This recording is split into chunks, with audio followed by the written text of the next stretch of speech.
Hello, this is Dr. Rosie Kuhn, and this podcast series is called Spiritual Immersion, Taking the Plunge. And the intention of this podcast is to support and empower you to listen to yourself, get to know who you are in your humanness, in your ego-ness, in your spiritualness, in your wholeness, all of you, in your identities as a parent or a child or a daughter or a son or a husband or a wife or a partner, all of the identities that you may be living in, but not necessarily aware of how you are influenced by those identities and those choices, and how you are a choice to be who you want to be in your life and how you want it to show up. A large part of learning and learning to be your whole self, your highest contribution to the world, is this place of learning to listen. And as a child, we're trained to listen to others as authorities, and we're trained to see others as authorities, and we're trained to quite often diminish our own authority, our self-authority, self-authorship. That's a diminished for so many of us. We've not learned how to listen to ourselves and know our own best interest, our own thoughts, our own real opinions on things, our own truths. We've been trained to listen to others or look to others for truth.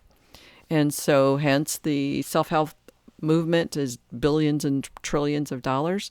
And that's because we want to listen to those who know something about the subject of self and self-responsibility, self-empowerment, self-enhancement, self-growth, all of those things. And what is that all in service to? It's really in service to you coming to be the author of your own life, taking all that information and distilling it into, here's what's true for me.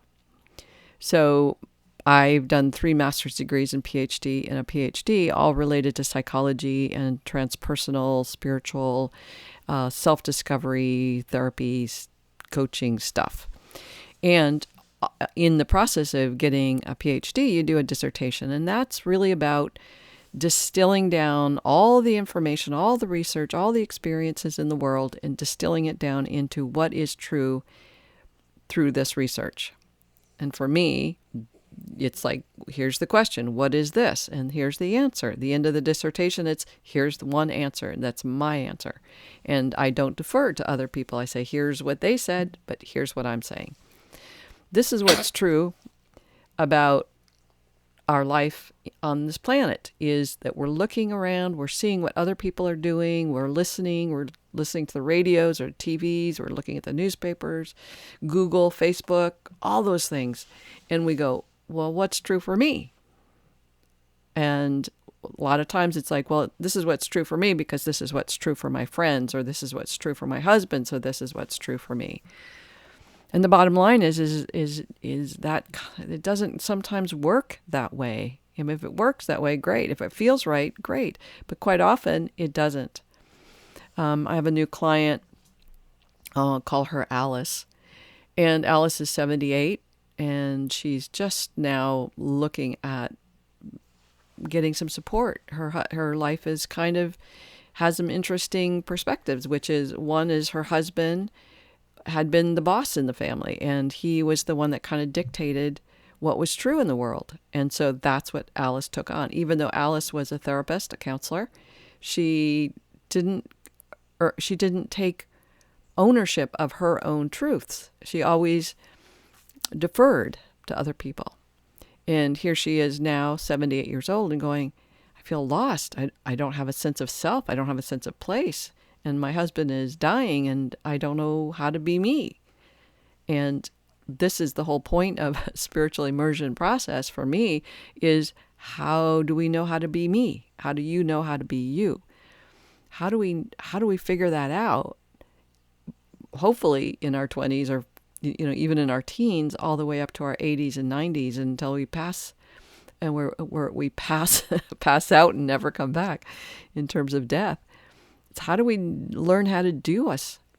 And the only way we can do that is certainly looking at information. You guys are listening to me and you go, wow, okay, so here's what Rosie's saying, or here's what Dr. So-and-so says, or here's what so-and-so says over here. How do I make sense of this for myself? What's really true for me? And how do I know? And the inner listening is really, really important. And I've talked about this in many different ways. One of them is when somebody says something, even if I'm saying something, and you go, oh, that doesn't feel good when I hear that. It doesn't feel right, or it doesn't feel true. That's an indication. But it could be, ooh, I don't like that feeling. And I think it's because it's true for me, but I don't want to own it. Now, you know that in a heartbeat, which one of those is true. Whether it's, no, that doesn't resonate with me as a truth, or, yeah, I don't like how that feels in me, but yeah, that's a truth. There's a listening and a resonance and a sensing into, wow, that's true. Now I got to decide whether I really want to own that so that I can actually grow my life in a way that feels good to me, as opposed to living in, no, I don't want to know that and I don't want to live into that because it's too scary and uncomfortable. But if I don't, then I don't ever get to live my life in a good way. I don't ever get to know who I am in this body, in this experience, in this incarnation as a human being.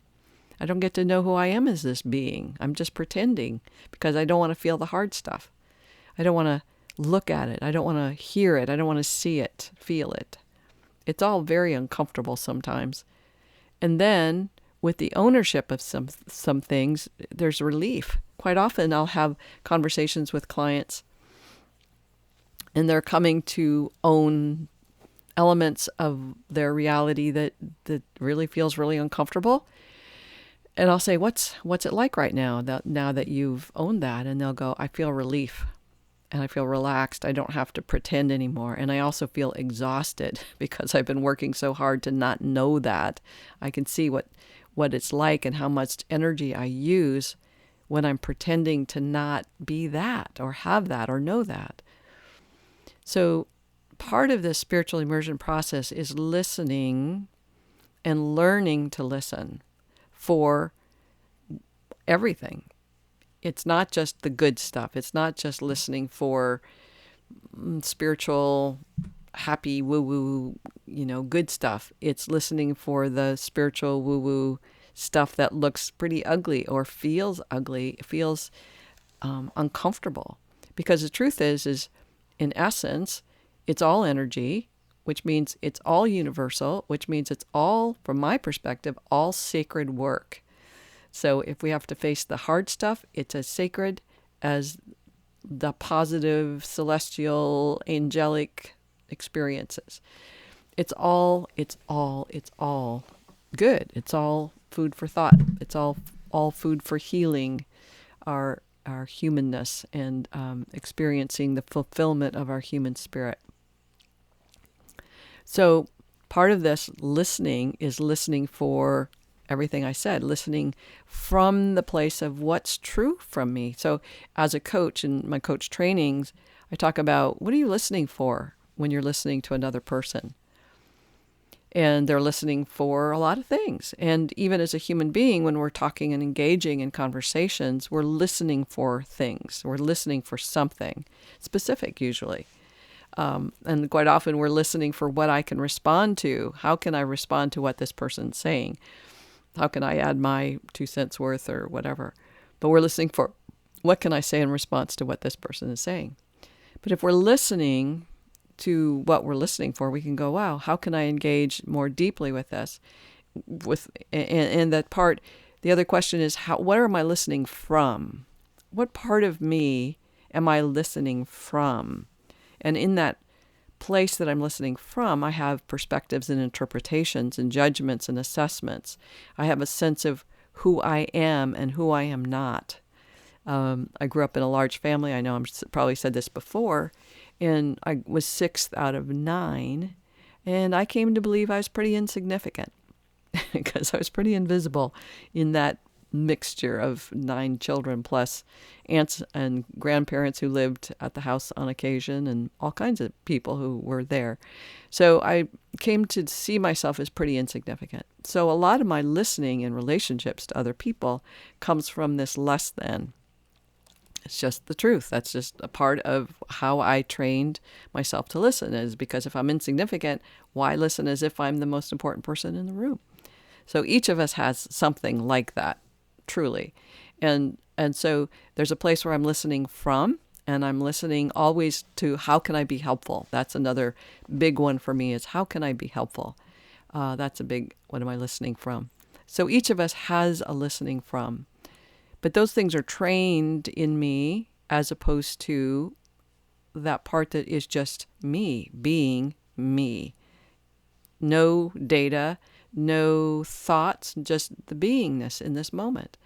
And in learning to be in this moment without trying to control, without trying to listen from what can I be and how can I do, how can I be helpful, I can just be here in this moment and listen and hear a level of resonance or dissonance that is more in alignment with what is, as opposed to it is because I'm a insignificant, not undeserving, unworthy, whatever those elements are, or the person that's always trying to be helpful, because I like being helpful. But when we can just be quiet, we can start to listen to what's really true in me, in you. What's the resonance? What's the dissonance? What's true, even though it's uncomfortable? What's true? And yes, it feels great and wonderful and exciting. What's true is a really important question and a really important knowing. And we can only do that by slowing down, quieting ourselves and asking, what's true for me? What's really true? So in summary, that's kind of where we're at in this moment, which is listening to what you're listening for, what you're listening from. And, we listen from our political perspective, our economical perspective, our spiritual perspective, our moral perspective, our ethical, all these places that we listen from and for. And again, that's part of quieting all that, and coming into what's true in this moment for me. All right, well, I'm going to leave you with that. I'm just going to ask you just to attend to, if you want to, just attend to what's true for you, listening, learning to listen to the inner sense of you, the resonance of you, and see what shows up. All right, if you have any questions or thoughts, please feel free to email me at rosie@theparadigmshifts.com. Otherwise, you can visit my website at theparadigmshifts.com. All right, big hugs. Bye for now.